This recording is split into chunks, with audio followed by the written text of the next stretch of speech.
wallet, see a rock star. See the wallet, see a rock star. Up on the moon. You see the wallet, see a rock star. See the wallet, see a rock star. That's what I do. You see the wallet, see a rock star. I'm the first rock star landed on the moon. If the market took a stage dive, I'll LeBron the exchange, this is game 5. I'm in the pools that you can't find. I'm doing private sales on the late night. Doing private sales on the late night. Advising how to build up a chain right. Cap too high, pitch ain't right. When you're dealing with a rock star, play nice. I want 100 X's on the stage right. It's only 100 X's on the stage right. I treat the bull market like a cage fight. I'm just headed to the moon, you a plane flight. You see the wallet, see a rock star. See the wallet, see a rock star. That's what I do. You see the wallet, see a rock star. See the wallet, see a rock star. Up on the moon. You see the wallet, see a rock star. See the wallet, see a rock star. That's what I do. You see the wallet, see a rock star. I'm the first rock star landing on the moon. I was born, first words was 100X. I can make a bull run, you just run a desk. I'm talking 10 a high and not a portion less. I'm talking I retire from the corporate checks. I want you to retire from the office stress. So you gotta get inspired by the token mess. We change the world of style, wanna come with us? One giant leap, this is just a small step. One giant leap, this is just a small step. One giant leap, this is just a small step. Rock stars on the moon, this is a small step. One giant leap, we call that 100X. You see the wallet, see a rock star. See the wallet, see a rock star. That's what I do. You see the wallet, see a rock star. I'm the first rock star landing on the moon. Rock stars on the moon. I know I will be joining you. Know I will see all of you soon on the moon. Rock stars on the moon. I know I will be joining you. Know I will see all of you soon on the moon. It's rock stars on the moon. Rock stars on the moon. Rock stars on the moon. You'll be joining us soon. Rock stars on the moon. You'll be joining us soon. You'll be joining us soon. It's rock stars on the moon.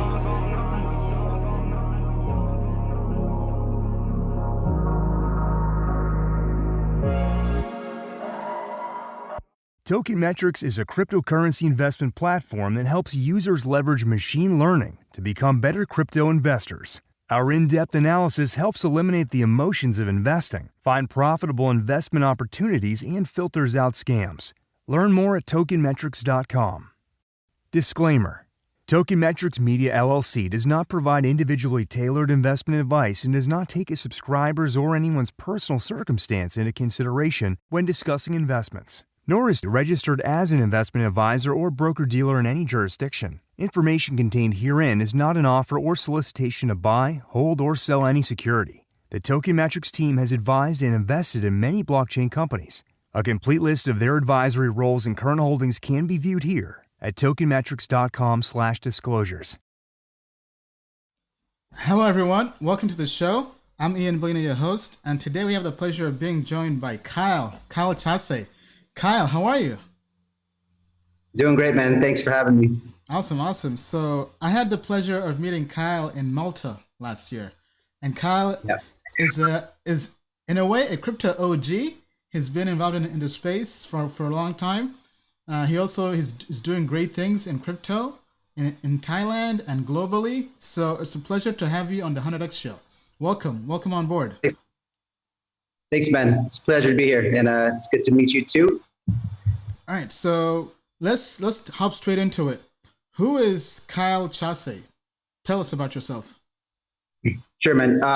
So I've been a serial entrepreneur ever since I was very, very young, and just kind of always led by passion. You know, every business that I had was something that I kind of dreamt up. You know, like I never wanted to be something that somebody else was. I never wanted to be an accountant or a doctor or something like that. You know, I always looked for kind of holes or things that's needed to exist and wanted to create something that was always new and innovative. So usually most of my companies in the past, they've been something that have never existed before, and we're usually unique, one of a kind. Before I have had several companies I attempted, several that failed for one reason or another.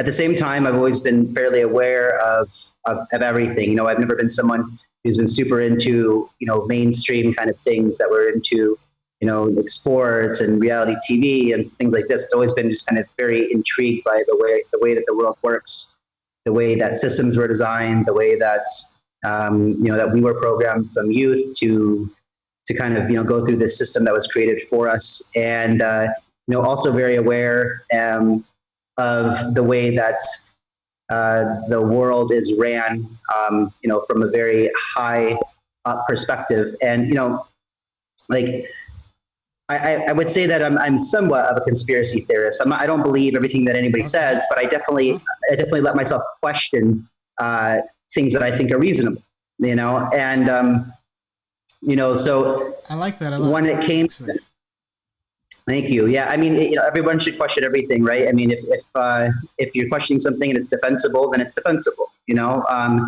But if it's not, then there's further reason to question these things. And so, you know, being from the United States and being born and raised in California, you know, I've been very aware of the way that not from a very like in-depth level on the way that politics work, but enough of an understanding to know that I didn't want to really participate in that system because I felt like I really didn't have a voice. You know, like people when I started traveling a bunch when I was you know, 17, right out of high school, I didn't go to a normal college. Like I didn't have any desire to do that. So I went, you know, and started traveling the world and just kind of learning and became obsessed with that. But people would often ask me because people are curious being an American, you know, especially back when I started traveling. That was when I started traveling a lot in 2002. Only less than, I think it was less than 2% of Americans had passports, right? So people, you didn't meet many Americans abroad, backpacking, things like that. And so people were extremely curious about, you know, my perspective on politics in the USA and things like that. And, you know, I just always really said, like, I've never voted for anything before, you know, and some people think that that's crazy or you know, not using the democracy that we were raised in and being able to voice my opinion.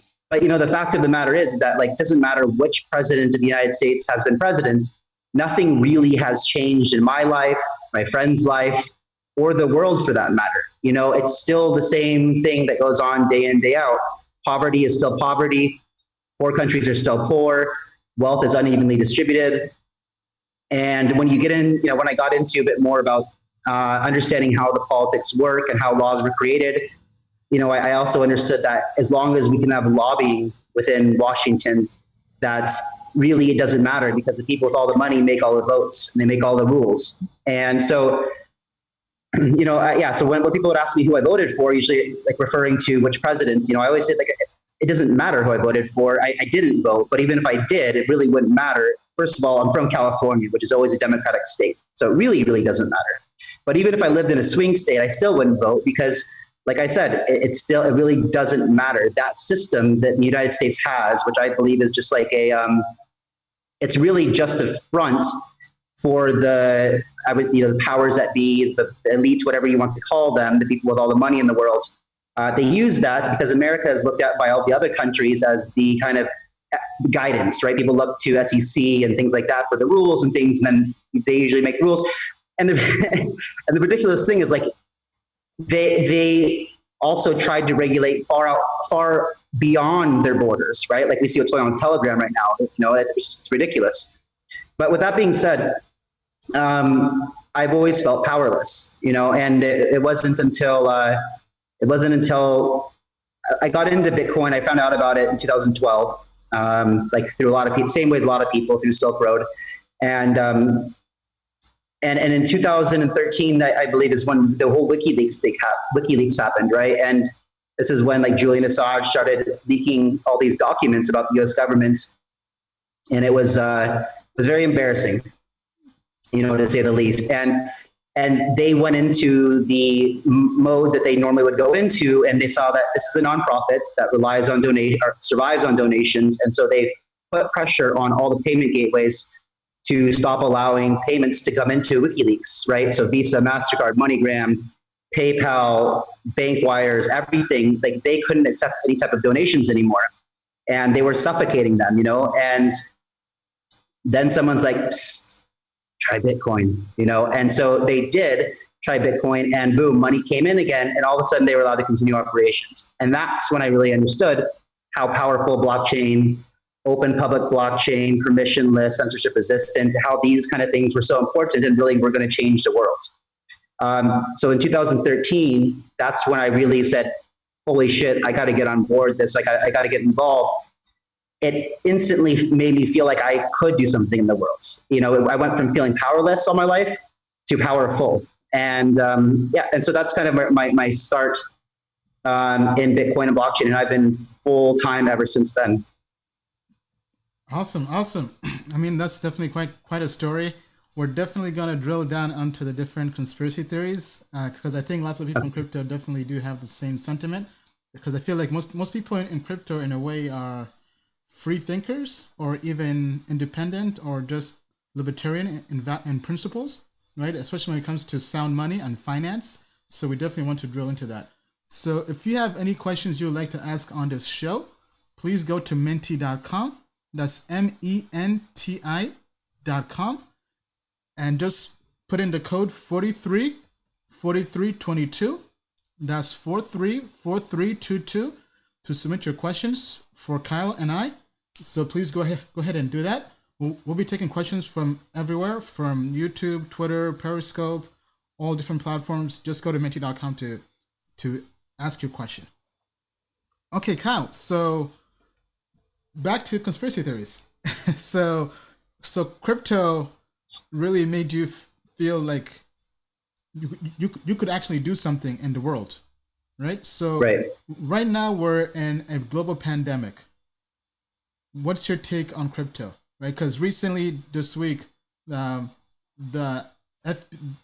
basically regulators are looking to possibly regulate or ban stablecoins.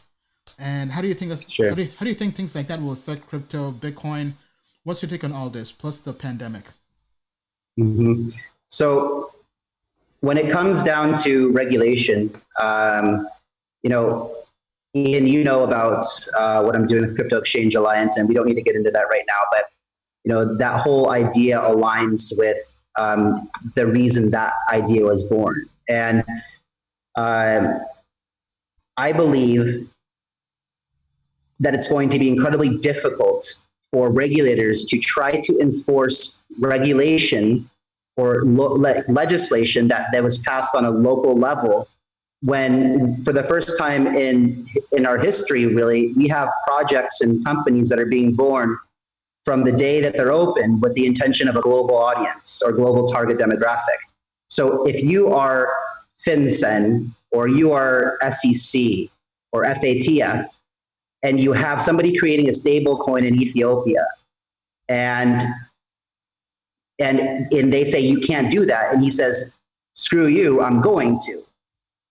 How do you, could you imagine the amount of resources that would need to be applied in order to go after every single person in some small country, some city somewhere that has a computer that can program something, or just fork some other open source code and create something like. Furthermore, getting into decentralization, what happens when you have decentralized stablecoins? How are you going to ban that? So I'm not too worried about it. The more that people try to regulate and constrict and confine us, the more that it'll push the need for true decentralized technologies.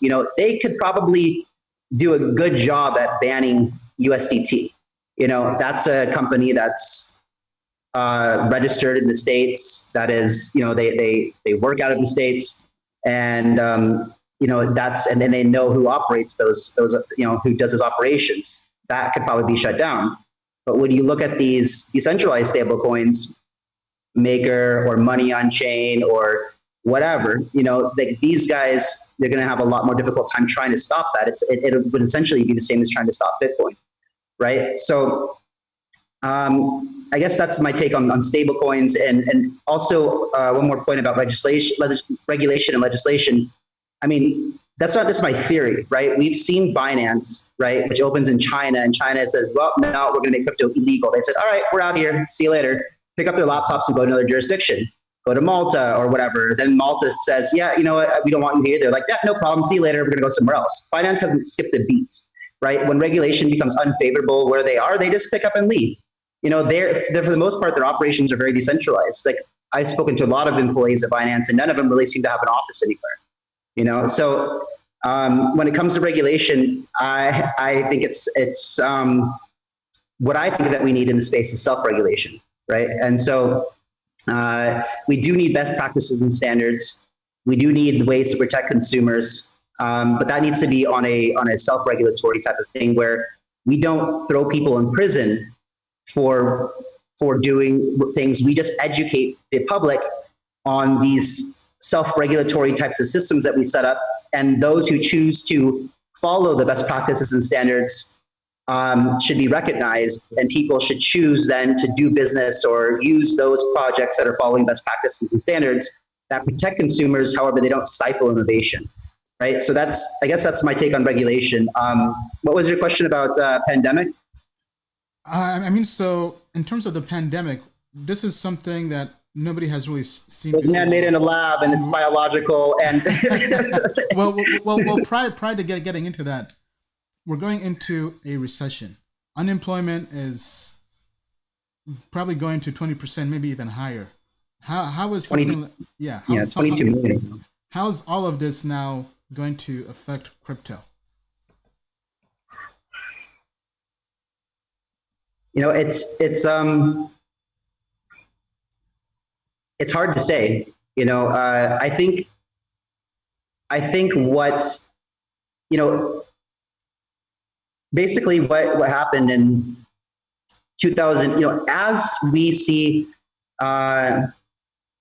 different failures of the government to actually do their job and govern. You know, right now we have the United States giving, you know, essentially a $6 trillion print of money, and a very small amount of that went to the people who actually need it. You know, I think the first thing was something like 250 billion or something for the small business loans. They in like day 2 of opening up applications, they already ran out of funds, right? So now you still have countless businesses around the United States that didn't get to take it. So it seems to me like that was all propaganda. They're like, oh no, don't worry, we got you covered. You know, and now you see on the news and things like that there's tons of people that weren't covered. They're like, don't worry, we got you covered. We're going to roll out 350 billion more. Well, that's going to run out in another couple of days too. Then what are you going to do? You know, and so it's a series of events that are breaking the trust from the citizens to the government. And this is why Satoshi, you know, in his white paper created, you know, Bitcoin. It was at a perfect timing during the last 2008 financial crisis. And he said, you know, this is something that we need to free the people and give them an alternative method that's not ran by a government and has a more sound, you know, monetary principles. So, you know, this is all, and then I guess, you know, people have tried to, I think there, whether there seems to be a lot of things that seem just kind of too perfect for this virus to have been released when it was.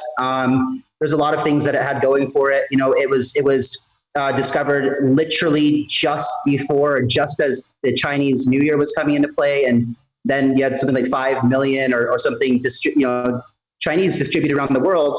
Probably, you know, a lot of them infected with this thing, and then it was distributed, you know, nicely throughout the world at that point.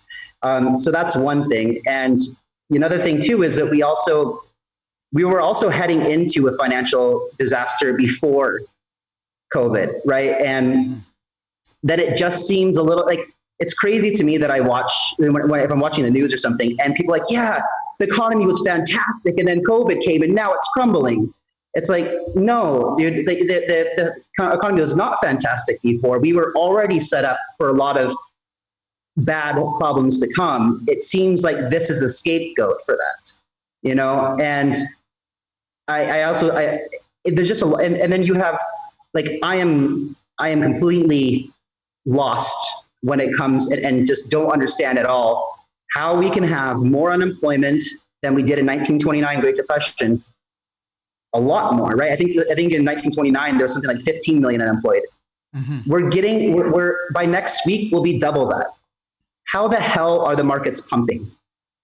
Like how does that make any sense whatsoever? It doesn't make any. I can't wrap my head around, and it seems like people, but I don't know. I don't understand that. Because it doesn't make sense, obviously, but I guess in this situation, the thing is, the famous Warren Buffett saying, like, be fearful when everyone's greedy and be greedy when everyone's fearful, right? And I think right now people are just being greedy. Yeah, because I think that the stock market is not really attached to the economy anymore, right? Because there's been so much money pumped into it, right? Money with buybacks, and it's not really a good way to represent the economy. So we could have a recession while the stock market is booming. So I think that's something people should kind of keep in mind when viewing the stock market. All right, so let's now talk about the cool things you're working on in the space. So let's begin with House of Dao. What's the House of Dao? Sure. Okay, so this is, again, this all kind of stems from especially House of. So there's two projects that's Master Ventures, which is our parent company, is kind of incubating or creating, right? And we've got two different teams working on them. House of Dao would be my passion project, or the one that I'm building because I want to live in something like we're building. I want it to be part of my life. Where Crypto Exchange Alliance is something that we're building because I know that it'll help the space mature, and I see a massive need for it. So with House of Dao, the idea comes from growing up in the States and observing adults in the space and observing the education system and observing the way that we were trained, right? Like, from the day that you're born, you're told a certain story of how life should be, right? You're told that you're supposed to go to school for at least 12 years. And then you should, if you don't want to be a dummy, you should go to university, pay a bunch of money, and then go get yourself a really nice job so you can go work for somebody else. And then go work for them for 40 years or so, maybe now more 50, 60 years now, because we have Social Security running out.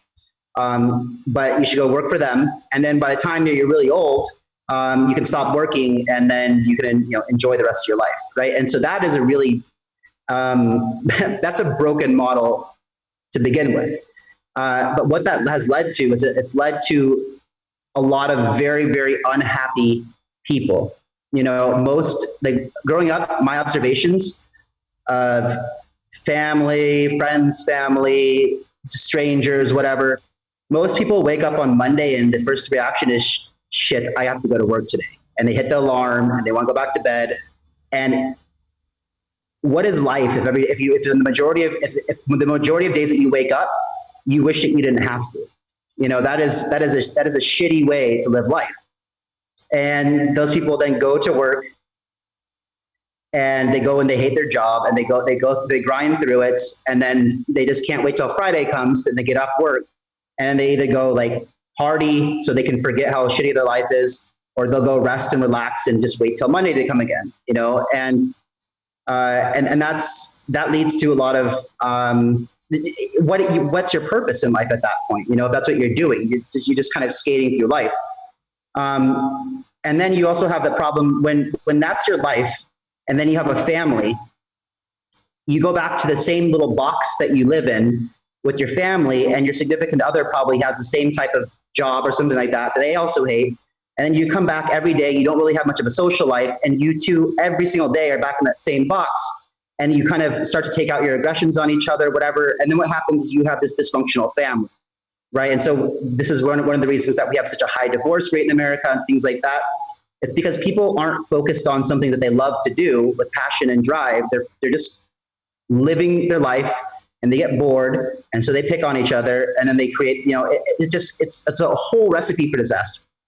I also believe that when you observe the times that humans lived before we had all this infrastructure built up, all these houses and neighborhoods and things like that. We were communal, we were tribal, right? And we did that because it was easier to survive when you lived in a community or a tribe than out in the wild by yourself. And as we've evolved, we've gained a lot of independence, and people take a lot of pride at being independent, right? But maybe it's possible that too much independence is not a good thing, right? What's wrong with relying on some of your friends or family to help you out when you need it? You know, if someone enjoys cooking or cleaning or doing gardening, and you love, you know, making money or doing your business, whatever, then what's wrong with having something like that, you know? And so so that's kind of the underlying foundation of it. And then, you know, I got into crypto and Bitcoin in 2012, became obsessed, and I wanted to tell everybody. So I told all my friends and family, and by 2013, they're just like, dude, shut up. I don't want to hear about Bitcoin. I don't want to hear about crypto. And at first I tried to get them on the idea of how much money you could make, because that's what I thought everyone would be interested in. And then they got sick of hearing that. They didn't really believe me. So then I was like, well, did you know that there's like half the people on this planet are unbanked or more? They're like, are you talking about crypto again? I'm like, no, I'm not. I'm talking about like the fact that, you know, this could change. No, just shut up, Kyle. That's crypto. Like, they just wanted to talk about, you know, drama at work, reality TV, sports, whatever. And I didn't want to talk about those things, right? So I was surrounded by people that loved and cared about me. However, I felt totally isolated, and like I was banging my head against the wall. I couldn't talk to anybody. And that's what happens like when you're really passionate about something, and you can't be surrounded by people with a like-minded environment. Yes, we have online communities, and you can get somewhat relief there, but there's something different about being physically in a group of people that you can express yourself and talk about things. That's a whole different story. So I've been in crypto since 2012 and built and did a lot of different things. And at the beginning of 2016, I had been working my ass off and you know, Bitcoin got to a point where I could was financially free. I didn't have to work anymore if I didn't want to.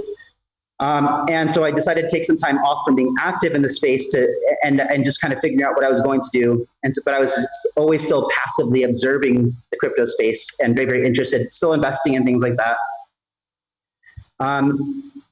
And by the end of 2017, I saw what was going on with the ICO craze and became incredibly concerned with the way that things were going. Like, a lot of really bad projects were raising a lot of money, and a lot of good projects weren't raising any money, and that was a problem. Also, you stop hearing the important things like decentralized and open and public, permissionless. You know, people will start talking about blockchain, not crypto, or STOs are the new thing, not ICOs. And this is mixed messaging, and it's actually, you know, not the intention of what blockchain and crypto it should be. So not only did I become incredibly concerned about the potential adoption of our space, and I didn't see enough people speaking out against this. I didn't see enough people correcting people when they were talking about the wrong things. People were very diplomatic and just, I didn't see a whole lot of people getting up there and being like Andres Antonopoulos or something, who are actually telling people how the fuck it is, you know, how things should be. And also, and my own personal life, you know, even though I was well off and I could do anything in the world I wanted to, I was actually like 2 of the worst years of my life on like a personal level. I became bored and just really also frustrated by the fact that I couldn't talk to people. And so I decided that I would go back to a crypto conference in 2018.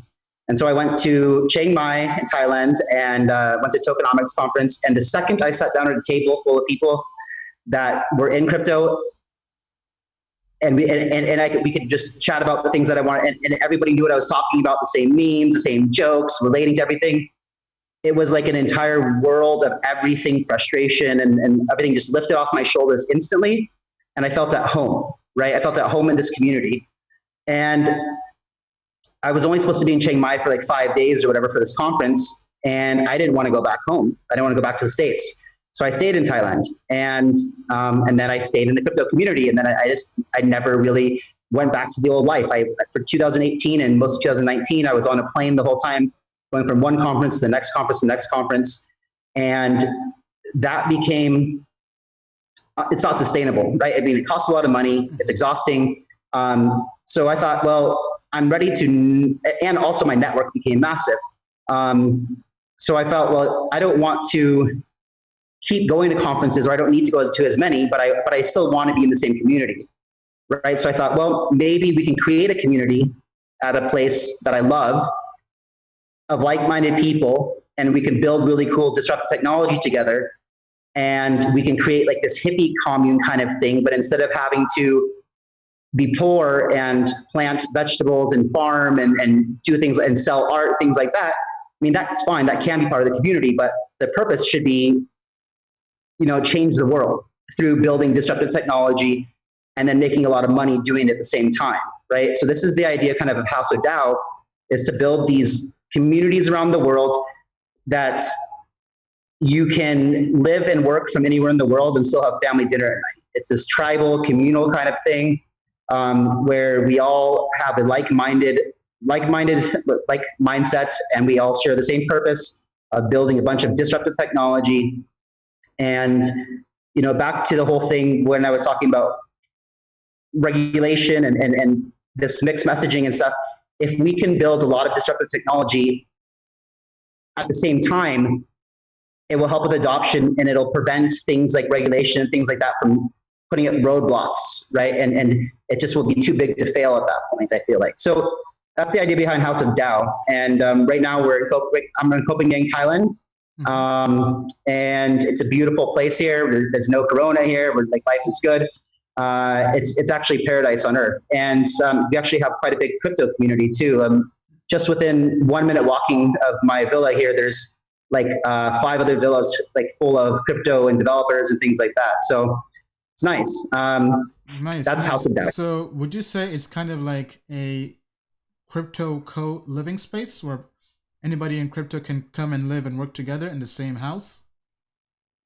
Yeah, so we're actually, my goal is not to do in a house, but more build like a village, where you have because I mean, so the dream is really to have a property that is a community in itself. It's fairly large, and on that property you have like single bedroom bungalows. You've got 2 and 3 bedroom villas for like families. You've got hotel style accommodation or condo style accommodation for, incubatees, projects that you're accelerating, people that are coming more for short term. Also like a conference center where you can fit 200-300 people in there for thought leadership workshops or summits, things like that. There would be a co-working center that's on the edge of the property that is for people outside of the community to come and co-work there as well as people that are inside the community to do that as well. We would also have a school, for the kids, because I want this to be a long-term, I want people, this is a whole lifestyle, right? I want families to grow up in this thing. I want kids to be raised differently with the mindset of, education is a whole nother topic altogether. Like, I believe that we should educate people strictly on basically whatever they're passionate about, right? Like, don't waste your time, going until you're 18, learning things you don't care about. Now we have access to the internet and unlimited information. Let kids learn about what they're passionate about and then teach them how to monetize their passions, right? Like, if you can teach a kid to learn how to figure things out themselves, and then how to monetize whatever they're passionate about, and then also scale that as large or as small as they want to, depending on what their lifestyle demands, then that's going to be a very, very, most likely that'll be a very happy child and happy adult, because they'll know how to do what they love and get paid for it, And so, so that's kind of House of Dao, is this idea of really disrupting everything. And it was, this is one of the reasons I left America, because America is built in a way that it is a system that was built to be non-disruptible. The way that it's designed, like, good luck getting voting put on a blockchain. It's not going to happen. You go to the politicians and you're like, yeah, let's put voting on a blockchain. Oh, that sounds fancy. And then you're like, yeah, you can be transparent. And everything. They're like, hold up. What's this bit about being transparent? Like, that's not gonna fly. And so I want to build, and also have experiment with different governance models, right? Like DAO structures and things like that within our communities around the world. So how can people get involved? Let's say somebody wants to join House of Dao. What's the process? Sure. So, this is it's a fairly ambitious project, and it's really what I need. I'm open to any House of Dao is again something that I'm doing because I want to live in this community and I want to exist, and also to make things clear too. Last 2018, the second part of the year, I took over a property here in Copenhagen that was 35 villas on a mountaintop, and we closed it down to public. It was a hotel before, and we opened up a community. We did this already, right? One of your partners, Hen Global, came by and spent some time there, and it was very nice having him. And we also had about 100 other guests, including several influencers, Tone Bays, like Willy Woo. We had a lot of people that came through, and almost every single one of them said, "Man, this is what I've been looking for." Because we're all nomadic. Most of us crypto people, I can't tell you how many people I meet and I say, where are you from? They're like, "Oh, I'm decentralized." Awesome. Cool. I like that. Yeah. Let's us too. So basically, how people can get involved in a lot of different ways. We need people that want to do this as well, that want to join us in what we're doing and come and help us grow this, scale this thing out. We need money. We need talents. We need everything. We want. There's a lot that I want to do, and the faster that we do it, the faster that we can help really change the world, build cool things.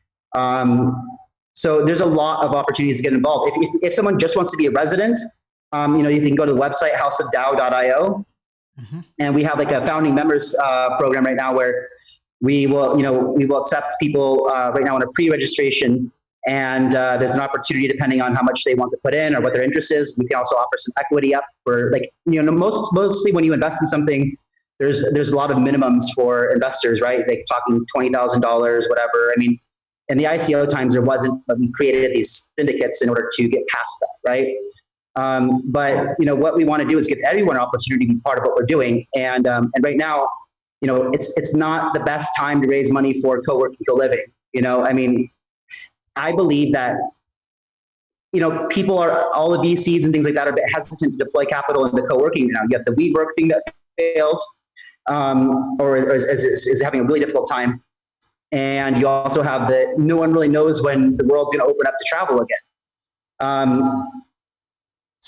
But what I do believe is going to be a result from this whole Corona situation is what it has done is it accelerated the whole digital nomad thing by 10 years. We were starting to allow people to not have to go into the office as much to do work, but now nobody goes to the office to do work. And pretty soon corporations are going to be like, man, why are we paying $100,000 a month for office space when we're functioning just as well when everyone's working from home? Let's not make people come to the office anymore, and then people can be free to work and live anywhere in the world, work and live anywhere in the world and be more nomadic. So I believe that if anything, this is very, very good for what we're building. All right. So I've pulled up the video to House of Dao. So here, I'll just play it because I think it will give people a better perspective. Aura is ready.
Wow, quite the video. So in that video, was it the first time you saw it?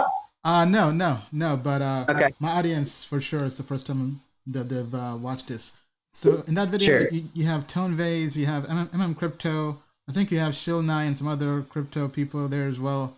I mean, definitely looks like a ton of fun. As somebody who's been to Thailand and to Koh Phangan, I know it's a great island, great place to Oh, be. you came out here? Yeah, back in 2018, at the peak of the bull run. Uh-huh. So Life definitely great good times. back then, huh? Yeah, because I was there for the full moon party. And, Okay. Yeah, I took Tone Base to the full moon party. Nice. He was up there doing pull-ups around above some fire and stuff like that. Yeah. All right. Well, best of luck with that. Okay. So then tell us about the Crypto Alliance, because liquidity in crypto is a very big problem, and you're also trying to tackle that problem. So tell us why liquidity is a problem and why that's stopping crypto from going mainstream and getting mass adoption. Sure. So yeah, this whole project was basically reverse engineered out of the first idea that I was talking about before of self-regulation. And, you know, people often ask, like, why don't we yet have adoption? You know, we have a lot of people who are getting frustrated by how long it's taking for crypto to be adopted on a massive level. And people started building consumer-facing products, and they're feeling like, why aren't consumers using our products? They're way better they're more efficient, they're better, they've got good economics built into it. Why aren't people using this? Much better than legacy systems. Well, the reason is because the public majority, unless you're in crypto, people look at us a little bit weird. People still think that, you know, we're just buying drugs and you know, and all kinds of, like, you know, illegal things or whatever, or, you know, they hear about scams and cons and then, so in 2017 and 18, well, mostly 18 and a lot of 19, a lot of the negative publicity came from scams, ICOs, and exchanges. Since ICOs don't really exist too much anymore, most of the negative publicity comes from exchanges, the Quadrigas and the BitGrails and the Cryptopias and blah, blah, blah. So, and then I would see some influencers or some people go out in the street and they'd ask people, like, you know, random people in the street, hey, what do you think about crypto? And people are just like, isn't that a scam? Or like, is that still around? Or I don't know about that, you know? So on a massive level, who we want to adopt this stuff, they don't trust us yet, you know, and rightfully so, right? There's been a lot of damage done by this industry amongst people who have come and given it a chance. And that's because, you know, we were unregulated for a long time. A lot of people took advantage of it. And so I had this idea of creating a self-regulatory organization, really, and starting with exchanges, because that's where most of the negative publicity came from. But in order to do an SRO, you need to have the participants willing to be audited, essentially, right? And right now, and then I found out, if you go ask an exchange, if you can have someone go audit them and like see their books and you know, see if they meet best practices and standards, they're going to be like, nope. Yeah. And then if you ask them to pay you to do that, they're going to laugh at you and tell you to get out of here. You know? Yeah, they'll be like, hell no. There's no way. There's no way. So then I had it. So, you know, and I was never, you know, as an investor, like, I've always been long. You know, I wasn't ever. So I didn't spend a whole lot of time on exchanges. I didn't really understand the exchange landscape. I didn't care too much about it. But it forced me to learn about it, because this is what I wanted to tackle. You know, was the publicity thing, really. And so then I figured out, okay, well, why don't you want to be transparent? Oh, okay. So you're wash trading. What does wash trading mean? Okay, so that means you're making fake volume in order to make an appearance to the public that you actually have more traders on your platform than you actually do, in order to then get projects to list on your exchange for huge fees, because they think that there's going to be a lot of activity from their assets on your exchange. Or your other revenue model is going to be getting these projects to do an IEO on your exchange, because, again, they think that there's a lot of trading volume and action on there. And in reality, it's not. You know, in reality, 90% plus of volume is fake in the space. And you know, not all exchanges that are doing fake volume are doing it because they're bad actors, right? They're doing it because everybody else is doing it. And if you don't want to look like you are just the worst company in the world, you kind of have to do it just to keep up. You know, even if your intentions are good, even if you're not charging large listing fees or doing shady IEOs, you might just do it just to try to get legitimate traders on your platform. But this is obviously a problem. And we also have a lot more crypto exchanges in the world, or at least as many as you do stock exchanges, right? You've got thousands of crypto exchanges out there. And how can you have as many crypto exchanges as you do, or if not more than traditional exchanges, when you have significantly less volume than you do in the traditional world? Well, that means that you have an extreme lack of liquidity. And in order for an exchange to have a legitimate business model, they should be making the majority of their revenue from trading fees, and that means that they have to have real active traders on their exchange and generating trading fees from those traders. Well, when it comes down to opening up an exchange these days, you have a significant barrier to entry. It's this chicken and the egg problem, right? You can open an exchange and say, we're open for business, right? Nobody's going to come try you. Nobody's going to come try you. You have to spend a significant marketing capital in order to get your name out there. But what's going to happen if you try to do it in a legitimate way is let's say that you spend some money on marketing. Traders are going to come to your platform because marketing works. But what they're going to do is they're going to place a trade on your platform, and it's never going to get filled. It's like when DEXs first came into the market, or even today. I mean, Ian, you probably tried to use a DEX before. You probably placed an order, and you probably sat there and like, man, it's like ever going to get filled? And it just doesn't. So you have to cancel your order and get the hell out of there, and you never went back to that exchange ever again. So this is the barrier to entry that exchanges face right now. And it's a really big problem. There are solutions for liquidity that exist today, but they're antiquated, they're archaic. They have not innovated since exchanges have been created.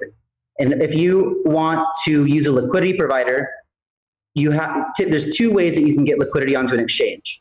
One, you can pay someone like GSR or something like that, who's a market maker, who will come to your platform. They will supply you with the assets of which you want liquidity for. They will charge you an upfront fee, which is pretty significant usually. And they will also charge you interest on the assets that they were letting your platform borrow while they're market making for you. Now, this is typically cost prohibitive for a new exchange because, yes, while you're having the market making service and you start to onboard your customers, they will probably be satisfied with the liquidity because you have market makers on your platform.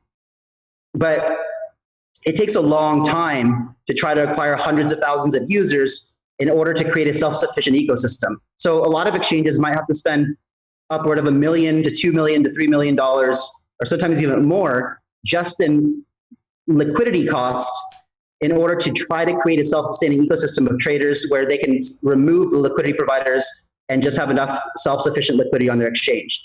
It's really, really difficult. And what this has done is it really creates a massive barrier to entry for exchanges. And so what the majority of people think is going to happen right now is they think there's going to be a massive consolidation of exchanges, right? They think that 98% of them will fail and that we will be left with one or two major exchanges in a country or less, in the world. So if you believe this is true, you have an old world mindset. It doesn't align with crypto blockchain ethos, right? We believe in democratizing things. The ICOs democratize investing, right? Like, we want to democratize things. Competition is healthy. Competition is good for the people. So how do you mitigate this problem? So we already established that traditional liquidity providing isn't a good solution. The other way to do it is you can create what a lot of exchanges will do is they will have a trading bot or an arbitrage bot. And what they can do is they can tap into an API from a larger exchange and mirror the order book of the larger exchange onto their order book. And then what happens is they can onboard, then their customers see the same order book as a larger exchange. So then they go to place an order. More than likely the counterparty or the person that would fill that order is not going to be on that exchange. So they're going to have to then take their bots and go to the larger exchange, buy the order from the larger exchange, and then sell it to their customer. So that could work, right? Sounds okay. But the problem with that is that they have to pay the trading fee on the larger exchange for the trade that they bought. And then they get to make the trading fee from the trader on their exchange that they sold it to. So that cancels out any revenue or profit that they might have made. So it is a solution to satisfy traders. However, you're not making any money. So again, if you want to try to onboard hundreds of thousands of customers, that's a long time of not generating revenue in order to, I mean, you have to have a significant runway and a huge marketing budget in order to try to do something like that. So again, it's not an efficient way to have liquidity. No other solutions exist. So what are we going to do? So this is where Crypto Exchange Alliance comes in, right? So what we're doing, the most efficient exchange in the world is one that has a ton of liquidity. I mean, millions and millions of customers, something like NASDAQ, New York Stock Exchange, that has a self-sufficient ecosystem where they have a lot of liquidity, very, very low spread, and it's just a very, very efficient machine. You know, you've got just so many things, your orders are never sitting on books. And the exchange landscape doesn't look like that. I mean, Binance is probably very good. Huobi's probably very good. Like, these guys have sufficient liquidity, but the majority of exchanges do not. So what we're attempting to do is create infrastructure for exchanges that allows them all to connect on the back end, and the way and connect on the back end to create a global order book. So that is where we take all of the buy and sell orders from all of the exchanges that are in our alliance and aggregate them into one global order book that then feed all the orders into each of these exchanges so that they're seeing all the orders in CEA's global order book, which is a representation of all of the buyers and sellers in the entire ecosystem. And so what happens, I'll tell you the way it works. We also have a cross-exchange order matching engine that it's an engine that allows a trader on one exchange to have their order filled by another trader on another exchange. And so the way that it works is, like, let's say that you have an order placed on exchange A, for example. If that order can be filled natively on exchange A, it is. And that exchange takes their normal maker and taker fees, and life goes on as usual. We're not involved. But if that order placed on exchange A cannot be filled on exchange A, then it looks to the global order book to see if there's a matching order on another exchange. If there is, let's say it's on exchange D, our engine will execute the trade on both exchanges, and the user's accounts, the trader's accounts, will be adjusted for that trade.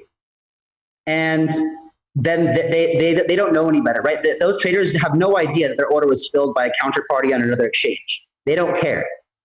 But what happens in this situation, what's different than it happening natively on one exchange is, let's say it's a Bitcoin and Ethereum trading pair. Well, you have to be able to reconcile the assets in each exchange. So in this situation, exchange A probably now owes exchange D some Bitcoin, and D probably owes exchange A some Ethereum. So we also run a federated sidechain run by all the exchanges that keep track of all the transaction information for every trade executed through CEA. It also keeps track of all the KYC and AML information in order to have cross-jurisdiction compliance with things like the FATF and FinCEN travel rule. And it also keeps track of the net balances of each exchange and how much they owe each other. And it's kind of like a lightning network for exchanges, right? So you have a bunch of exchanges that are passing back and forth value all day long without actually anything happening on chain. But we all know that now everyone's going to owe each other some assets, and there's going to be time for settlement. So then there's going to be a settlement that occurs where all the exchanges send each other the assets they owe each other in order to essentially settle.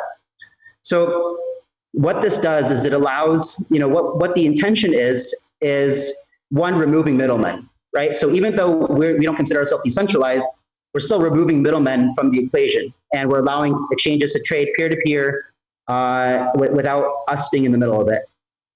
And our goal is to allow anybody in the world to be able to open an exchange and at no cost plug into what we built and have instant access to liquidity. So you break down that massive barrier to entry.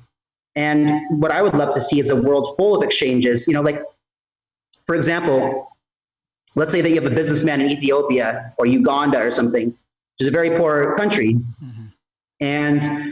But maybe this businessman has like 1,000 people in his business network, and all of them have a little bit of investable income.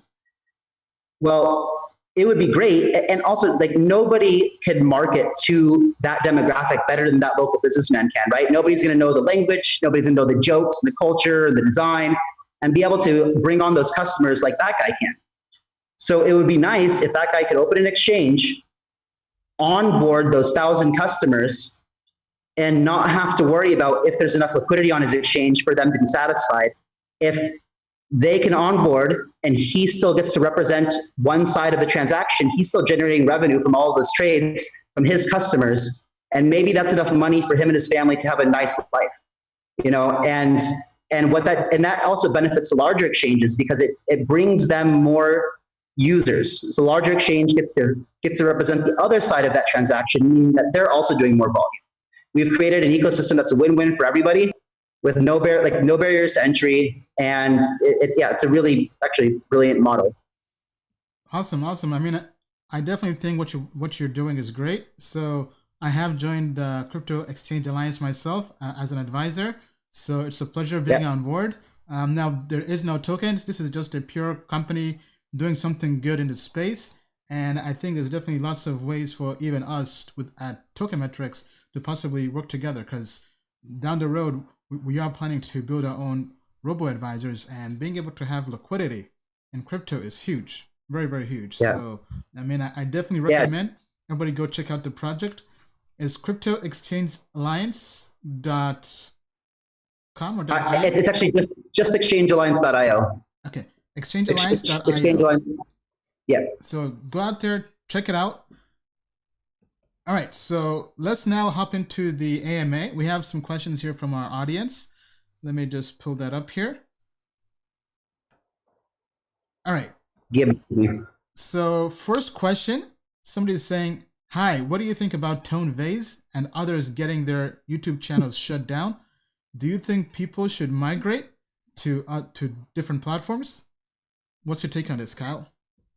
Okay, well, first question is what do I think about Tone Vase? No. So it's about Tone Vase's channel got shut down by. Okay. Right. Now the channel is back up online. So he's asking, what do you think about channels getting shut down by for having crypto content, right? Because it seems. I got you. I got you. Okay. Yeah. Go ahead. But on the record, I really like Tone Vase, even though I know that can be very blunt and but I think that's all part of his brand. Like when he first came to visit us, by the way, when we first picked him up from the boat, I was just trying to talk to him, and he was just very one worded, he just, I guess he's, whatever. But then when he interviewed me and found out what I was about, he realized that I was like for real, and what I was doing was, and he became very, very nice, just opened up. We have the same birthday, he's took him to the full moon party. I actually really like Tone Vase. So, but about the YouTube channel, I just also started my own YouTube channel. I'm really, there's two things I wanted to do in the space: is help it evolve in the right direction, educate. And so that's why I've been public speaking and doing conferences, but now I just recently started a YouTube channel. So I definitely know the nuances or the complexities or the trouble that's coming here. In fact, Carl the Moon and M Crypto, they're just literally in the house right behind me right now. So nice. And yeah, so I think that definitely, I was just actually talking about this last night. I really, it's such a hard thing to do to move to a different platform, because we need the viewers, right? Someone who's dedicating so much time and effort to making content also wants to be rewarded for it. There's not a lot of people out there that are doing it, and even if you aren't trying to get rewarded from it monetarily, you still want people to view your content. No one wants to put out content that no one watches, and so it's a very, very difficult and tricky situation. I absolutely feel like we need a decentralized media outlet, and I know people are working on it, right? The question is, how do we migrate everybody to these platforms? I'm not sure, Ian, maybe you can tell me whatever happened with this, dude, I don't follow this guy. Is it PewDiePie? Didn't someone pay him? Yeah. Didn't someone pay him a shit ton of money to go to some platform, and whatever happened to that? Yeah, I mean, I haven't followed that much as well. All I know is he joined DLive, and he also joined Mixer. So he had Mixer, not Mixer, but some platform owned by, I believe Microsoft, that just sponsored him to join the platform. So now he's streaming on several platforms. He still has some stuff up on YouTube, but he's on several platforms. Now, I mean, my take on this, I don't really think any of the decentralized platforms for video will ever take off. So I believe if you're an influencer or somebody creating content online, you have to own the list, right? So in marketing, the term is the money is in the list, right? The money is in the email list. So meaning that doesn't matter what platform you're on, if you have the email list, you can always migrate your audience to a different platform, right? Because platforms come and go. MySpace died, Vine died. Some platforms can come and go. So you never want to attach yourself to just one platform. That's why since day one, from doing our live streams, we've always been doing several live streams. Like this is going out to 2 YouTube channels, 2 Twitter channels. It's also going out onto 2 Facebook channels. Also gets turned into a podcast. So our audience can access us in lots of different platforms. So if one goes down, no issue, right? So, and I think that's the mindset other people should have. So I spoke with Ivan on Tech, and I told him, hey, you have to get a podcast. And I think after the whole issues began happening with the different platforms trying to censor crypto, now he has a podcast. So I think any influencer out there, diversify your message into several platforms. Well, why don't you think that a decentralized outlet would work? Well, it's basically chicken and the egg problem. So kind of like liquidity, right? So as much as people hate YouTube, the audience is on YouTube, right? That's where the views are. Like most of our views are there. If we migrate to a different platform, yes, it's decentralized, but there's nobody there. There are no eyeballs there. So until people really go there, and even with those platforms, in a way, they're still centralized. They aren't really decentralized, right? They aren't fully decentralized. They aren't like on a desktop, right? Maybe not yet. Yeah, not yet. So they aren't quite like BitTorrent. They all have centralized websites where you go there and you access them. But I guess then like you could take your response and compare it to say Bitcoin, right? Where the same thing could be said about Bitcoin, where you say, well, the users just aren't there right now. But most of us in this industry anticipate that with enough reason, eventually, like even when we talk about Libra or like central bank digital dollars, right? Like what I usually tell people when people ask me about that is like, what do you think about central bank digital dollars or Libra? And my response is like, bring it on, because what it's going to do is it's going to get people used to paying with their cell phone. In America and in a lot of Western civilizations, we went from cash to cash and check to credit cards, and that's very convenient. To be able to swipe your card anywhere is extremely convenient. You take somebody like China who didn't ever have credit cards, they went from cash to cell phones, and so they're already used to paying with QR codes, right? We're not. So what Libra would do and what central bank digital dollars would do, because they have, if Facebook launches as Libra, they already have a user base, right? That would be the equivalent of like, well, I don't even know, but basically, I mean, it would be even better infrastructure than US dollars or whatever. Everyone has instant messenger, and to be able to pay with Messenger to other people, it's just very, very convenient. But what that will do is it will get people used to using these things. And then when people's rights start being violated enough, when Facebook changes their terms of service and user policy to when they start using your financial data to influence you in certain ways, or they start censoring your payments saying, Kyle, you can't send Ian money. And I say, why not? Like, I just want to, give him $5 because he's a handsome guy or whatever, then they'll whatever. Like I've been banned from PayPal. I've been banned from Western Union. I've been banned from MoneyGram. Oh, wow. I've been banned from Green Dot, MoneyPack, like all because I've been doing business internationally. This is before crypto, so I know banks have banned me from starting to deal with crypto early on. So I know the frustrations of centralized payment gateways, and that was enough for me to say, screw all of you. I'm going to something that's censorship resistant, that can't control. Like, I mean, one time I was doing business with a guy in China and I was sending him some money, and I had already done it several times before. And I get a call while I'm at the gym from Western Union, and they're like, yeah, we just want to call you about a transaction you just made to Mr. So-and-so. I'm like, yeah, what about it? They're like, this is just our like consumer protection program. Like, we want to make sure that you're not, giving any money to a scammer. I'm like, okay, no, thanks. No, I know this guy. I've done business. She's like, well, how well do you know him? I'm like, well, enough to know that I've done business with them before. And like, okay, well, and they started asking me about 20, 30 different questions and everything. And I knew what they were doing. And so I answered every single question with the intent of proving that it wasn't a scam and that I trusted this guy and that I wanted my money to go to him. Please finalize the transaction and let me move on with my life. After all these questions, they're like, okay, well, thanks for answering these questions. We're going to refund the money to you, and please pick it up at your nearest Western Union. And by the way, you can never use their service again. Like, what the hell did you ask me all these questions for if that was going to be the answer regardless? It was such bullshit. Like, so anyway, I guess.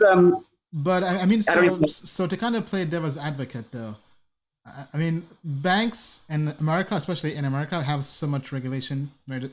Maybe that person was flagged for suspicious activity and they had to file a SARS report. So maybe they were just having you help them with that, right? But I mean, I think it's pretty crazy how banks can just, because same thing happened with my friend Ugo, business partner. This was during the crypto bull run. I think Chasse just shut down his bank, and they sent him. Yeah. They shut down his bank and mailed him a check, and he's like, "What the hell?" You know what Bank of America did to me. So, Bank of America, I had an old business that didn't work out, and I had an account in that business name. And I didn't bother doing the registration or anything because I wasn't doing business under that name anymore, but my account was still in that name. And so then Bank of America closed down my account without any notice or reason why or anything like that. And they said, yeah, no, we mailed you your money back in a check. I was like, okay, well, where'd you mail it to? They're like, oh, the address that we had on file. I was like, I don't live in America anymore. They're like, oh. I'm like, can you please cancel that check and send one to my mother's house? Like, oh, no, we can't do that. I'm like, what do you mean you can't do that? They're like, oh, well, our policy is that we have to wait 90 days after issuing a check in order to then cancel it and reissue a new one. I'm like, you're the bank. You can't just cancel your own check? Or you would say, like, why? Sorry, sir, that's our policy. Okay, like, so I had to wait 90 days after they issued the check in order to request a new check to be sent out. And then they sent me a new check to my mother's address, and then I didn't get back to the States for some time more. And then I go to the bank, and Bank of America, first of all, wouldn't cash their own check for me. So I had to go, they're like, you have to take this to a bank that you have your account there. This is crazy. I was like, okay. So then I went to Capital One where I have an account, and they're like, yeah, we can't cash this check. It's written out to your company. I was like, I don't have this company anymore. It doesn't exist. So that's not registered. They're like, oh, well, we can't help you. So then I go back to Bank of America and I was like, yeah, can you guys just please cash a check for me? I don't, or can you rewrite it in my name? No, sir. Like, we have to write it to the name of the account, the business. I was like, what the hell do you want me? How am I supposed to get? It was like $8,000. I'm like, how am I supposed to cash this out? It was insane. Like, what I had, there was no way I could do this. I either had to go register a new company in California with the same legal name, go pay $1,000 or something like that to go through this registration process. And I was only visiting my mom for Christmas or something. Like, I wasn't supposed to be there. I wasn't going to be there for a long time. So finally I got to, like, I went to Bank of America. I sat down at the manager's desk. I said, I'm not leaving. I'm not leaving here until we resolve this. Like, yeah. I was like, you can call whoever you want, but this is bullshit. Like, you guys closed my account without letting me know, and you have my money. It's my money, and you have to figure out a way to give it to me. You guys issued this check from the money in my account. Just give me the damn money.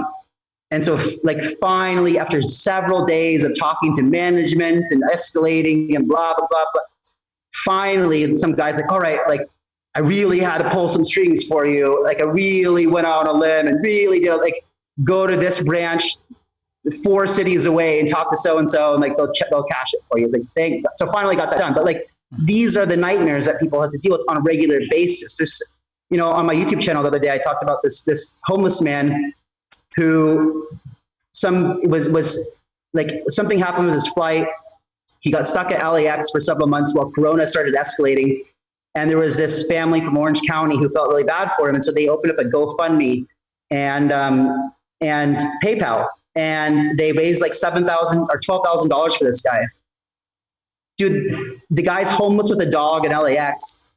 Some really nice people pulled together, some friends and family and public, and raised some money for this guy to help him get it. And he was also had a lot of like health issues, had like seizure, like epilepsy and like some other things. And like, you know, the guy was just obviously not very independent, and PayPal wouldn't give him his money.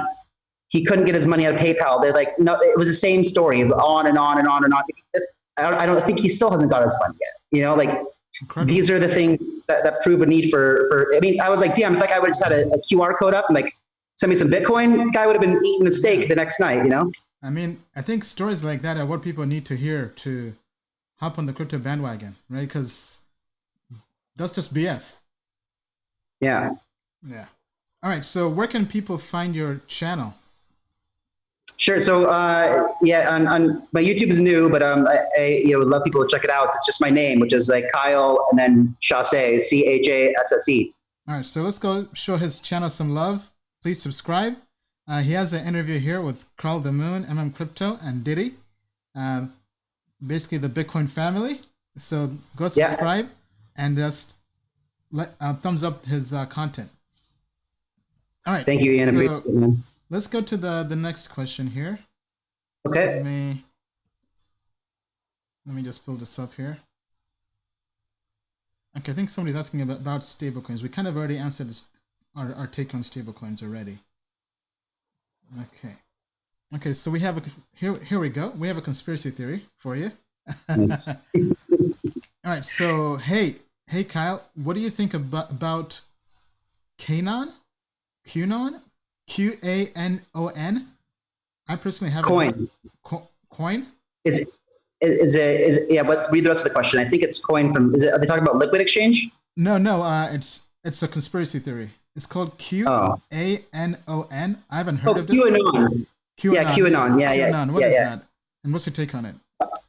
I actually, I wish, okay, so I all I could say is I wish I knew more. I know about QAnon. I know that, but I don't know enough to give a valid opinion about this.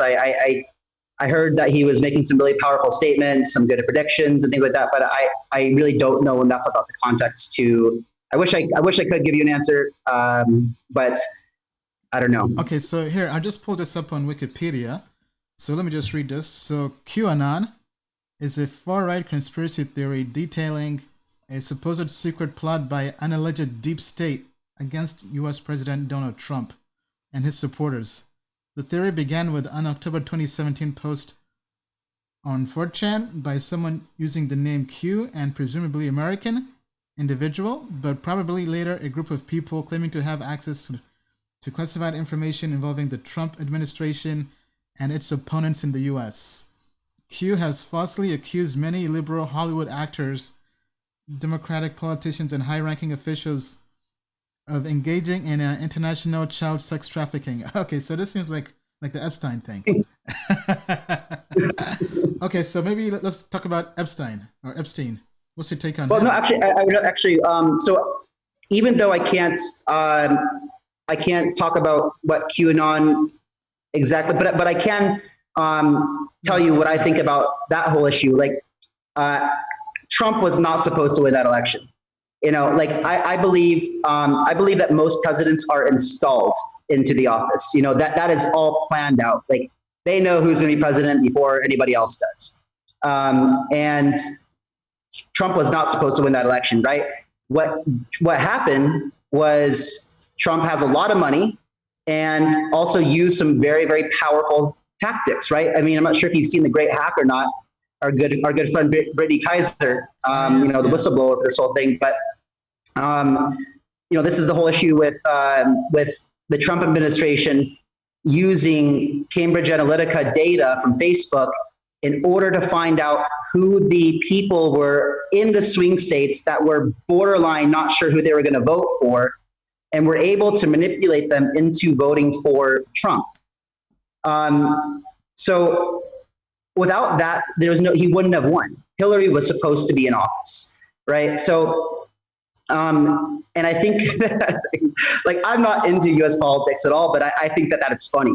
You know, whatever people feel about Trump, like I'm neither a supporter nor a hater. Like, I just think that is funny. Like, I think that one thing is for sure is he is just doing things his own way, you know, and that's fine, you know, whatever.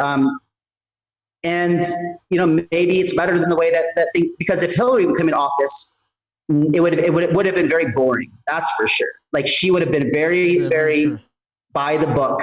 You know, it would have been really, like, Trump is not boring. It makes me laugh. You know, whenever I watch something from him, he just reality show every day. You know, So I probably, you know, not knowing enough about QAnon, I would probably have to agree, like, on my theories alone, that, you know, that the powers that be did not want Trump to come in office. And so that fucked up their plans a bit, whatever they were. But I really believe that the entire U.S. political system is just a puppet show.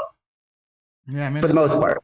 I agree as well. I mean, that's why I'm not really into politics, even though my parents are, and even though I'm based here in DC.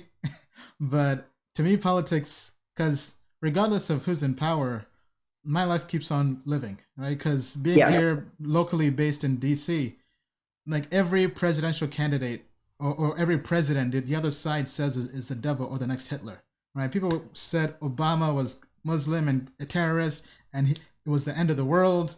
Then when Trump came into power, people said that he's Hitler, you know, it's the end of the world. Then the same thing happened with George Bush, right? So to me, I'm done with playing the game, right? So it's so ridiculous. Like, first of all, why do we have to have one extreme left and one extreme right, and we get two ding dongs to choose from every election? Like, why? You know, an independent can never win. It's just not possible, right? Yeah. So you get, at the end of the day, you have two people to choose from out of the whole entire United States population. And so that is a big problem in the very, very beginning of this whole thing. And we know it's not a true democracy. Like, we know that there's no transparency. We know that there's a lot of manipulation. But yeah, no, what you said, like, your parents being political, my aunts are extremely political. Like, I don't really go on social media very much, but if I do happen to, like, go and look at Facebook for a second, or see, like I just see my aunts out there just very, like, aggressive political statements, and I'm just going, what do you feel like, you know, getting so worked up over something, you know, that's really, you have no power over, like, and then people start hating each other, you know, they start really hating each other because of difference of opinions. And really it is all a facade, you know, at the end of the day, both you and I both agree, like, nothing ever really changes. Yeah. Well said. But I like conspiracies. Okay, so next question is more of a coin question. So let me make it more general. So what are your favorite projects right now, or what projects do you invest in or hold in? Just kind of tell us which projects you love, basically. Sure. So obviously not financial advice. Right. Of course not. So you know, there's, first of all, like, I just want to tell people that depends on what your investment strategy is, right? If you are a trader, it doesn't really matter what asset it is. Like, just go to Token Metrics and check out what they're doing, and, like, get your short-term advice there, you know, like, because that's based on technical analysis, some AI and ML, and, like, maybe a bit of fundamental analysis, things like that. But if you're long and you're in it for that 1000x or that 7000x, whatever, and you want to put your money in something that you think is going to actually have a use case in the world, you have to really understand what you're investing in, you know. And people, one of the biggest mistakes I see from people coming and putting money into a token is they don't even understand what token economics are, and they don't understand, you know, the economic design of that token, how it will be used. in the real world and what the purpose of it is. You know, like you can't just open an exchange and then have a token just because, and then say it's going to give your users discounts on trading fees. That's a stupid reason to have a token. You know, it doesn't, it's pointless. Like, why not just give your traders a lower, your competitors just gonna open another exchange and have lower fees to start with without having to buy your stupid token in the first place. You know, so like that is a bad reason to have a token. So you have to understand the economics of that token and why it has true utility in that ecosystem. Like, what is it that's going to get people to want to not only get that token, but hold it, right? So look at things like staking and rewards and governance models and things that, you know, really creative things that you can do with tokens. So really look at, you know, and okay, so I'll give you an example. Like I was a big supporter of Dash. Initially, I ran a masternode for a long time, and Dash was very, very innovative. You know, they've created a DAO structure. They have a treasury model. They have their business runs like a normal company with a hierarchy of employees and things like that, CEO, but it is decentralized. And, you know, in order to make major systems to the governance, you have to go through voting system and things like that. It's created really well. But there was room for improvement, right? And so something like Energy, which was created by Tommy, actually here on Copenhagen, which oddly enough, or partly, it has a better governance model, better staking rewards, and they've also really moved ahead with the development of the technology in order to allow smart contracts and things like that. Also make it backward compatible with ERC and smart contracts, things like that. So I think that's a very good project, and I love like the fundamentals in which it was born. There was no ICO, there was no major fundraise. They just airdropped their tokens to their community and grew, and the growth has all been organic. Like that is a really true project, and I see a lot of potential in the long term with a project like that. To be clear and full disclosure, I actually don't own any Energy yet. It's been like I'm very slow to move on things. I've been thinking about getting Energy for a long time. And I'm busy, and so I haven't done it yet. But it's something that I've been really, really looking forward to probably taking a majority of my Dash and putting in Energy, at least half of it or something. So that's that. I think Monero is really interesting. I'll tell you why specifically, because even though the governments don't like it at all, and therefore they put pressure on a lot of exchanges to remove it from listing. Which removes liquidity, which is hard to get adoption, you know, for traders, and it potentially could hurt the price in the short term. But as we move toward a world where central bank digital dollars and digital fiat is the new normal, you start to look at a world that's very dystopian and very controlling and very scary and ugly.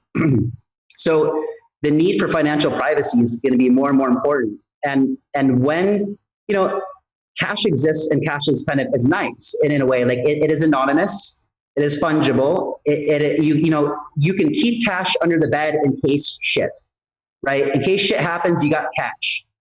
When you have a central bank digital dollar and a digital US dollar, you don't get to have cash anymore, right? So if there's a thing like a bank run, for example, or that won't exist anymore anyway, because you can't pull cash out anymore. But if you owe taxes, or if you got a parking ticket, or if you wanted to buy some weed, you know, whatever. Goodbye to your privacy with your finances, and hello to everything you do being viewed by the government. You know, that's what central bank digital dollars are looking like. So if you want privacy and you want to be able to send someone something because, you know, you got a service that maybe morally you are totally fine with, but maybe the federal government believes that that's illegal or wrong. You know, there's a lot of situations in the world where people do things that they think is moral. I'm going to smoke a joint. The federal government thinks it's wrong. You know, I want to go increase my spirituality and go to you know, take some ayahuasca or something. The government says it's wrong. You know, I want whatever the case may be. You know, so if you want to, like, whenever I've talked to anybody who works for a 3-letter agency like FBI, CIA, whatever, or knows somebody that works with them or talks to them, whenever the case that they're investigating leads to Monero, it always ends there. Monero is absolutely untraceable, and this has been said publicly many times by different agencies. Bitcoin, like governments like Bitcoin. Why? Because Bitcoin's very, very traceable. You know, you can see exactly where Bitcoin goes all the time. It doesn't have a good privacy function built in yet. And unless you're very, very, very aware of how most people don't understand how to protect their privacy with Bitcoin. You know, the second that you register your wallet address to your name, boom, they can always track your Bitcoin exactly where it goes all the time. And now you have things like Chain Analysis who's doing all this tracking for governments. So anyway, that's why I like Monero. And then there's a lot of projects that I've advised over time that I believe in as well. I mean, like, I would never advise a project I didn't think was going to do very, very well. And so, like, if you just go on our website, which is masterventures.io, you can see some of the projects that we've been advising. We don't really advise anymore, but because we're working on our own projects. But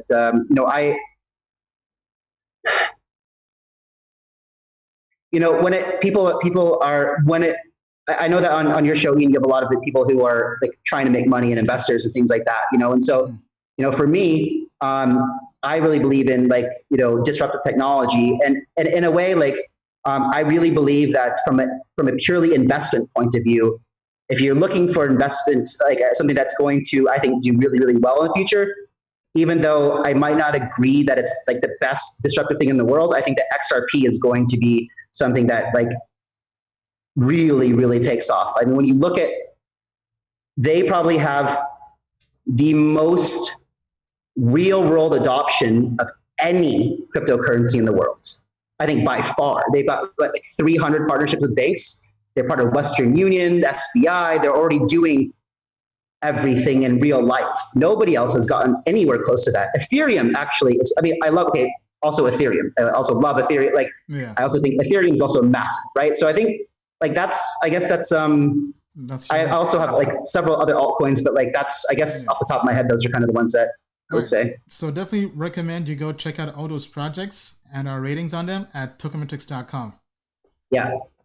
Right. I'd be curious, actually. I haven't looked to see what those ones are like, but I'm super curious now. Well, I mean, Bitcoin and Ethereum are great projects, Okay, so we typically like to ask guests on the show a few questions. So let's go ahead and put you in the hot seat.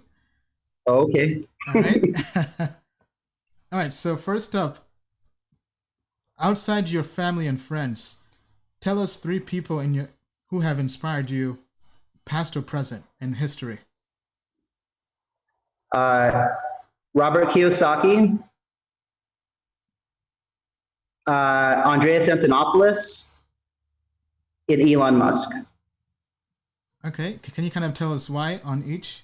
So Robert Kiyosaki was, he wrote Rich Dad Poor Dad, and when I was, I went through a time in my life when I really felt like I wanted to be completely in control of my life, be essentially the architect of my life, and I wanted to know how to figure shit out. I wanted to know how, I wanted to know how I can do exactly what I want to do in life and do it myself. And so, I read a lot of books by Robert Cialdini of how to influence people and how to a lot of different things about just how to hack life, and so Robert Kiyosaki was really the guy who taught me a lot about, how messed up traditional way of understanding money was and the new way of looking at money. And so that was, I just really recommend everyone reading Rich Dad Poor Dad, and probably, I haven't read any of his other books, but are probably also very good. Yeah, classic book. Yeah. And then Andreas Antonopoulos, by far, I think he's the most passionate, well-spoken person in the crypto space that everybody should listen to. He's the one person that I thought I would like to be the Andreas Antonopoulos that is relatable to people that are outside of crypto. I want to have the same type of messaging that he has, but I want to make it attractive more to Gen X, Gen Z, millennials, because I think that maybe his presentation is maybe I love it, right? I love it a lot, but it's probably a little bit maybe boring for people who are a bit younger. So I would like to be, so he's inspiring. And then Elon Musk, come on. I mean, the dude is just, he's an alien for sure. There's no one else on the planet. You can't how can you build like 6 or something different companies that are every single one of them are changing. If anyone built one of those companies in their life, they would be a legacy, right? Mm-hmm. But he's doing all of these things. He's changing the way that we interact with our brain and technologies, digging tunnels under the ground. He created the Hyperloop. He's making us intergalactic. He's making electric cars cool and affordable and things like that. So like, and he built a flamethrower, he converted it. He converted his Tesla factory into a ventilator. Ventilator, is that the word? Yeah. I mean, the dude's just insane. And he's a visionary, right? And I consider myself a visionary too. So he's someone that I look up to and think that, wow, like he thinks big and he executes, and I also have very ambitious goals and dreams, and so he's someone that just definitely inspires me. All right, great. Okay, so next question. What are 3 books you've read that have inspired and changed your life? Yeah, so I said Rich Dad Poor Dad, there was one that was called I think it's Robert Cialdini. It was How to Win Friends and Influence People. Oh, that's Dale Carnegie. Oh, okay, yeah. So the other one was I don't know what the other, yeah. So that was really great. Let's see. God, it's been a long time. I read a lot, but reading a book. Let's see, and then.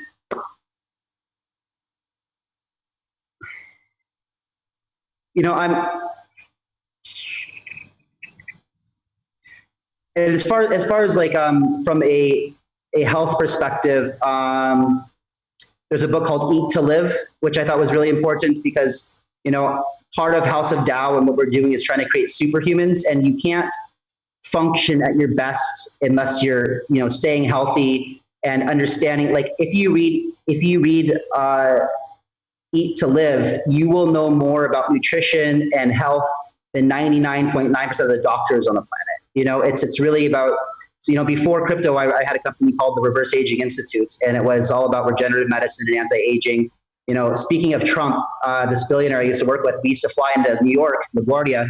We used to park the private jet that we flew in and next to Trump's jet in New York, like just park next to each other. But anyway, yeah, so we were, did this whole anti-aging regenerative medicine thing. And that was a really great book. It's important to take care of yourself. So I guess that's, so it's called, if I think of another one. So Eat to Live, I've just pulled up the book here, The Amazing Nutrient-Rich Program for Fast and Sustained Weight Loss. That's the one by Joel Fuhrman. Yeah, it's not really just, it's not really, I mean, maybe he does, maybe the clickbait, maybe the weight loss thing is clickbait, but it's definitely just about, mega dosing nutrition and understanding everything like that. So we'll definitely check that out. Awesome. Cool. Awesome. Okay. Then last question in the hot seat. What are 3 actions you took that transformed your life and have changed it and taken you to the next level? Okay.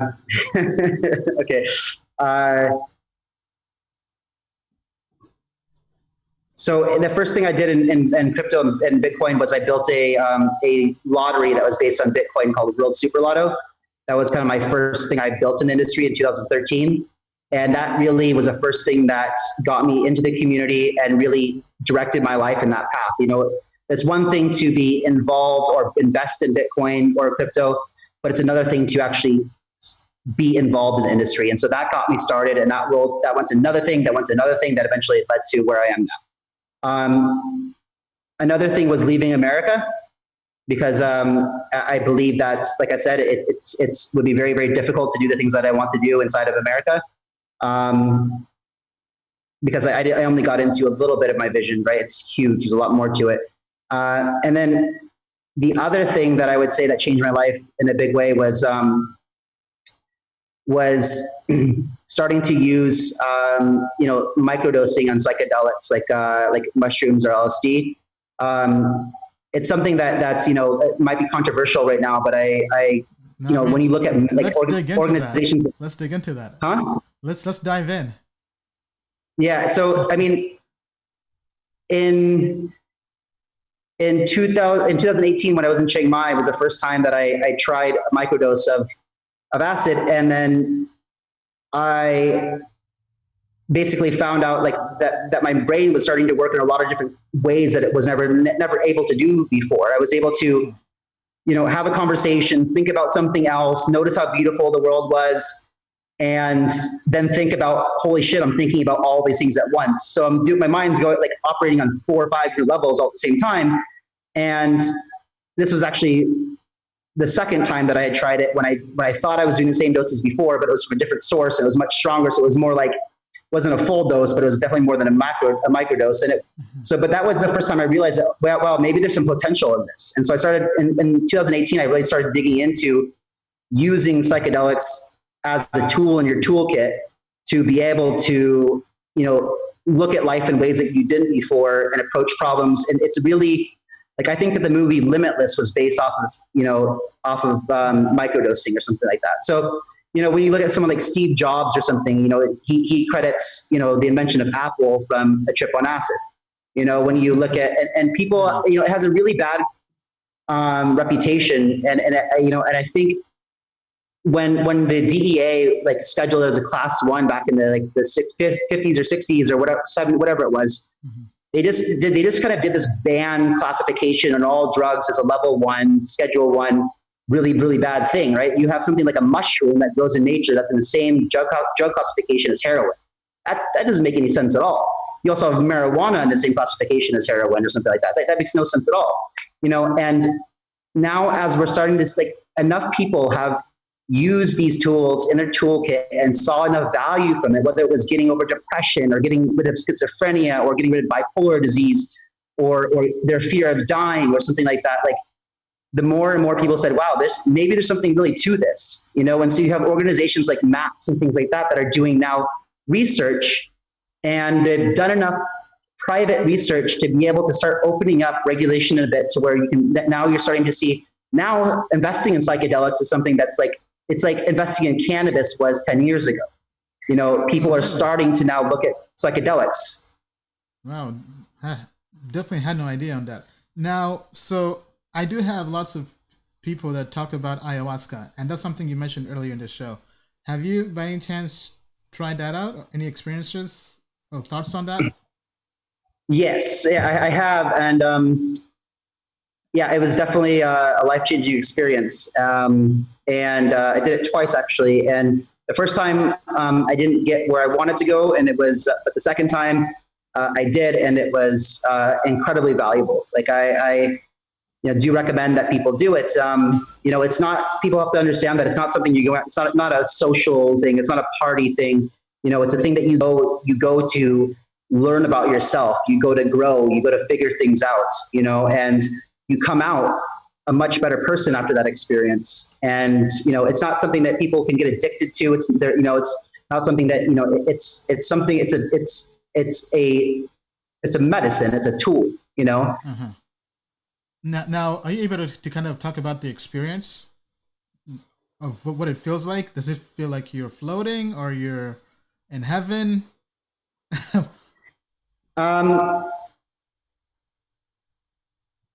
It's hard to describe, Ian. Like, it's really something that you kind of have to do it. It's really like, and everyone has different experiences, but you journey and you figure, your things come to you, answers to questions that you've had, and different perspectives on life, and just things seem to make a lot more sense after you do something like that for the most people. Wow, very, very eye-opening. Well, thanks so much for being in the hot seat. I think that was definitely, those were definitely big transformations that have changed your life. Yeah. All right. Okay, so I think it's time for us to wrap up the show. We've been at this for a while, almost an hour and a half. Yeah. Probably the longest show we've had, I think, thus far. So that's good. So where can people... Go ahead. I gotta get going too. I've got a call with Kraken after this, right now. So okay, sorry. Gotta jump off. So where can people find more about you and just follow you? Sure. Yeah. So on I think we said on Twitter. I think it's just my name. Just Google Kyle, Kyle Chasse. You can find me on LinkedIn the same way. YouTube as and well. Yeah. All right. Well, So I have a YouTube and Twitter, but like I'm fairly new to the social media. So please like, subscribe, follow, like discuss, whatever. Like it'd be great. all right. Well, thank you so much, Kyle, for being on the show. It was a pleasure. And as Kyle mentioned, please like, subscribe, and share this video with your friends on this channel. And let's get Kyle some people online. All right. With that being said, thank you so much, Kyle. Take care. Thanks, Ian. And I'll see you next time in Thailand.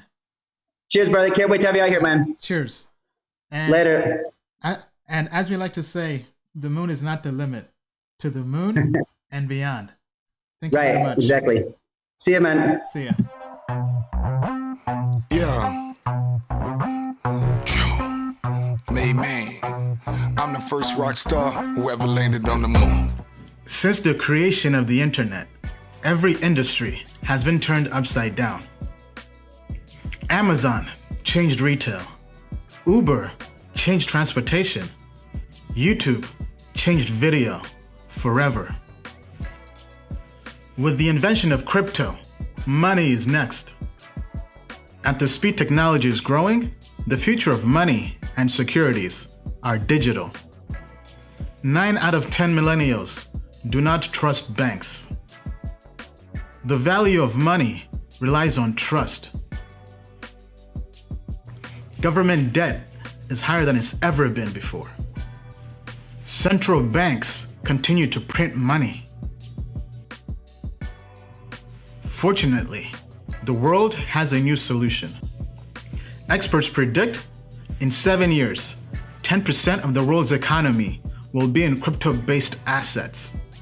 Today, 1 billion people have access to the financial industry. Crypto is about empowering the other 6 billion people by banking the unbanked. Do not underestimate this. Do you wish you invested in Google, Amazon, or Netflix before anyone ever knew about them? $1,000 invested in Netflix turned to over $500,000. At Token Metrics, we help you find the next Netflix. Token Metrics users think differently about investing. They are early adopters looking for financial freedom. They are people who see a better world. A world without international borders. We believe in a world where everyone has access to the next financial revolution. At Token Metrics, we are creating a bridge that gets you to that revolution. We will help you make sound investments in this new world. The world's best investors do not rely on their intuition. They embrace technology and AI to invest.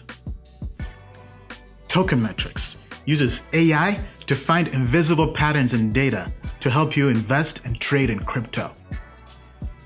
In the past, we have used our data-driven system to achieve financial freedom.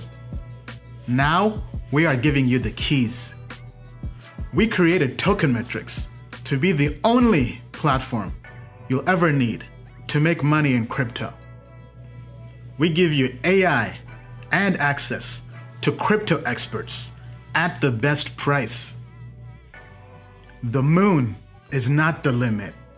To the moon and beyond.